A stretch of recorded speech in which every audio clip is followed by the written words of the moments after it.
విజయ్ కుమార్ గారు చాలా సందర్భాల్లో చిన్న పలకరింపు, చిరునవ్వు ఎన్నో ప్రయోజనాలు చేకూరుస్తాయి. ఎదుటి వ్యక్తులు మనకు తెలియకపోవచ్చు, మనం వెళుతూ హాయ్ అని అలా విష్ చేసి వెళ్ళిపోయినా, లేదా పలకరింపుగా నవ్వినా అది మనకి చాలా ప్రయోజనాన్ని చేకూరుస్తుంది. చాలాసార్లు మనకి తెలియని ప్రాంతాలకు వెళ్తాం, అక్కడ ఎవరో మనకు పరిచయస్తులు కూడా ఉంటారు. ఆ సమయంలో చాలా గింజుకుంటూ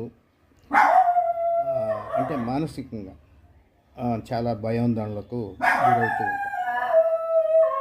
ఆ సమయంలో మనం తప్పనిసరిగా ఎవరో ఒకరిని సాయం అర్థించే ప్రయత్నం చేస్తాం. అలాంటి సందర్భాల్లో హాయ్ అని పలకరించటం లేదా చిరునవ్వుతో పలకరించడం మనకు చాలా ఉపయుక్తం. మనం పాశ్చాత్య దేశాల నుంచి చాలా నేర్చుకుంటాం, పనికి మాలిన అంశాలన్నీ. వాళ్ళ వేషధారణ ఇవన్నీ చూసి, వాళ్ళ వాతావరణ పరిస్థితులు, వాళ్ళ మానసిక స్థితులకు బట్టి అక్కడ వారి వేషధారణ కానీ వారి ప్రవర్తన కానీ ఉంటుంది. అది వాస్తవమైనటువంటి పరిస్థితి. వాటిని అనుసరిస్తాం కానీ అనాగరిక పద్ధతులను అనుసరిస్తాం కానీ వాళ్ళలో ఉండేటటువంటి సుగుణాలని మనం జనరల్గా అనుసరించం, వాటిని ఏదో తప్పిదంగా భావిస్తాం. ఇప్పుడు ఉదాహరణకి ఒకసారి మేము కొంతమంది మిత్రులు కలిసి విదేశాలకు వెళ్ళిన సందర్భంలో నడుస్తూ ఉంటే ఒక మనిషిని చూసి అనుకోకుండా నవ్వాను. మళ్ళీ వాళ్ళు నవ్వారు. మళ్ళీ కొంత దూరం వెళ్ళిన తర్వాత ఇంకొంతమంది కనిపించారు. వాళ్ళు అనుకోకుండా హాయ్ అని అన్నారు. ఇది వాళ్ళెవరో మాకు తెలియదు, కానీ మేము కూడా హాయ్ అని చెప్పేసి వెళ్ళిపోయాం.